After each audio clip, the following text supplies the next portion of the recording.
आज मैं एक अपना अनुभव आपके साथ शेयर करूँगा। आज सुबह मैं जब गार्डन में पानी दे रहा था, तो देखा कि 2 पौधे जो मैं एक साथ लेके आया था, एक ही साइज़ के थे,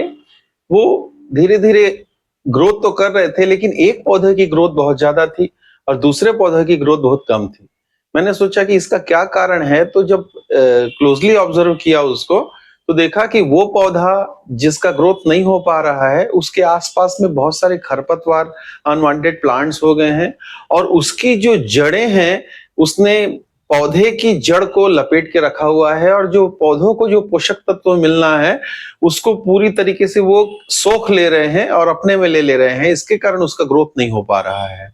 तो मैंने ये ऑब्जर्व किया इस चीज को कि ऐसा ही शायद हमारे साथ भी होता है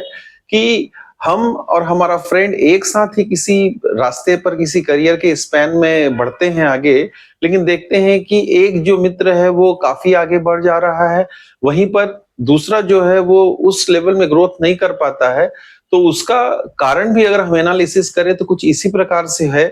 कि जो ग्रोथ नहीं कर पा रहा है उसके साथ जरूर कुछ ना कुछ ऐसे खरपतवार रूपी आदतें हैं, जैसे प्रोक्रेस्टिनेशन है या मोबाइल का जरूरत से ज्यादा यूज करना है, मोबाइल का गेम्स में एडिक्शन है या सोशल मीडिया में एक नॉर्मल से ज्यादा लीनियंसी है, उसकी ज्यादा समय दे रहा है या किसी काम को टालने की टेंडेंसी है या फिर ओवर थिंकिंग का शिकार है। इस प्रकार से कुछ न कुछ उसकी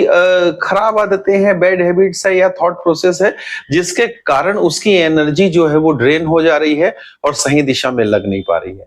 तो हम इस चीज को समझें कि अगर हम किसी चीज में पीछे हो रहे हैं, इसका मतलब वो कहीं न कहीं हमारी एनर्जी जो है वो स्कैटर्ड हो रही है। तो मैं थोड़ा-सा वापस ले आता हूँ आपको। तो मैंने फिर उसमें यही किया कि जो छोटे-छोटे खरपतवार हैं उनको मैंने जड़ से धीरे-धीरे करके अलग किया। उसके बाद में उसमें फिर मिट्टी डाल के नॉर्मलाइज़ किया और आज की डेट में उसका ग्रोथ अब बहुत अच्छा है। तो हमको भी यही काम करना है कि जो भी हमारे रूटीन में है, सबसे पहले हम खरपतवार रूपी क्या-क्या बैड हैबिट्स या आदतें हैं, जो हमें हमें लक्ष्य से दूर लेके जा रही है, सबसे पहले उसको ऑब्जर्व करें और ऑब्जर्व करने के बाद में फिर उसको हम धीरे से एक-एक करके निकालने का प्रयास करें, कमिटेडली उस काम को करने की कोशिश करें। तो अगर ऐसा करते हैं तो हम देखेंगे कि हम पहले की तुलना में बेहतर रिजल्ट प्राप्त कर सकते हैं।